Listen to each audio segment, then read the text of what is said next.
रामकृष्ण हरी.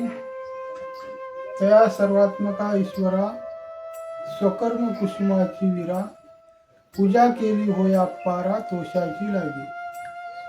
भगवान माऊली ज्ञानेश्वर महाराज सांगतात की या ओळीमध्ये एक अतिशय व्यापक अशा प्रकारचा सिद्धांत माऊलींनी ओळीमध्ये सांगितलेला आहे.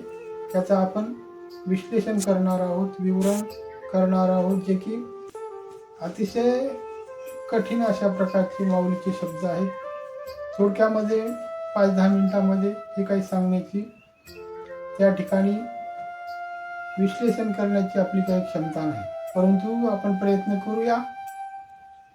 तर माऊलींनी अतिशय महत्त्वाचा सिद्धांत या ओळीमध्ये सांगितलेला आहे, तो म्हणजे त्या सर्वात्मका ईश्वरा. सर्वात्मक असा जो ईश्वर आहे, म्हणजे सर्वात्मक म्हणजे सर्वव्यापी, सर्वाच्या आत्म्यामध्ये भरून उरलेला असा व्यापक दृष्टिकोन ओळीमध्ये माऊलींनी सांगितलेला आहे.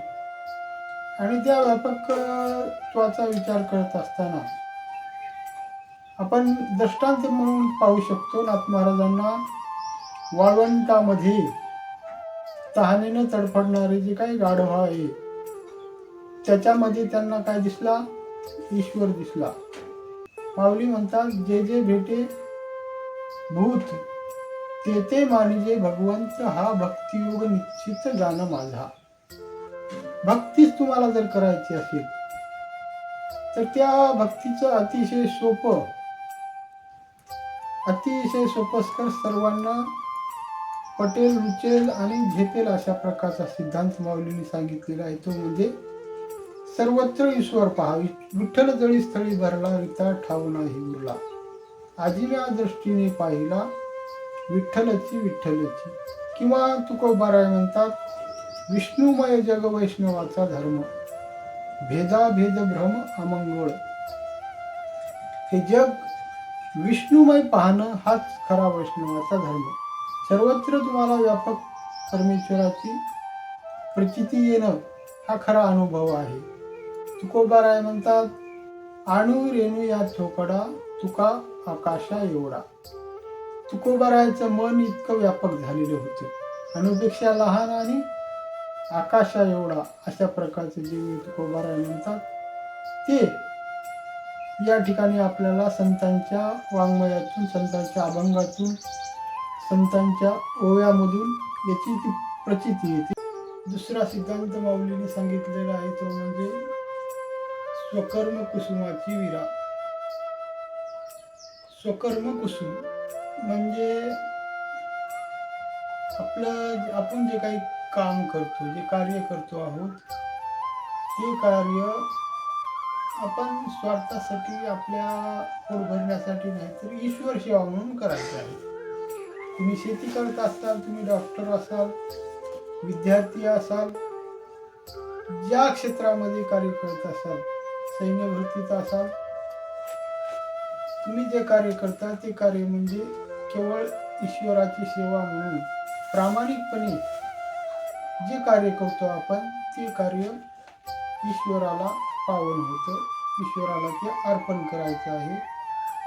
कर्मण्येवाधिकार असते ना फलेषु कदाचन. भगवान परमात्मा गीतेमध्ये सांगतात, कर्म फक्त आपण करायचं आहे, बाकी सर्व पाहणारा तो ईश्वर आहे.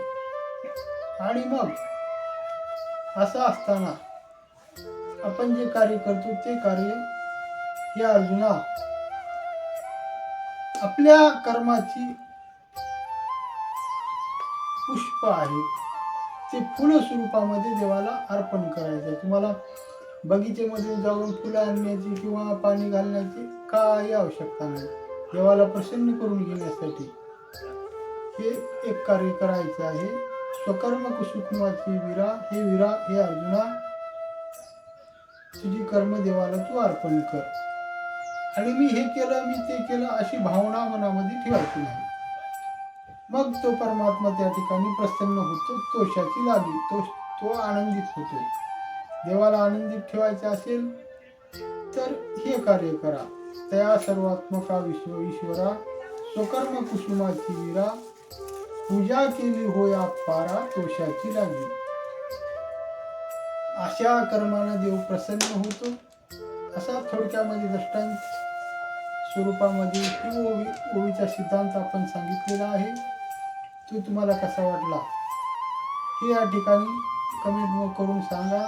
आणि व्हिडिओ आवडत असतील तर लाईक करा.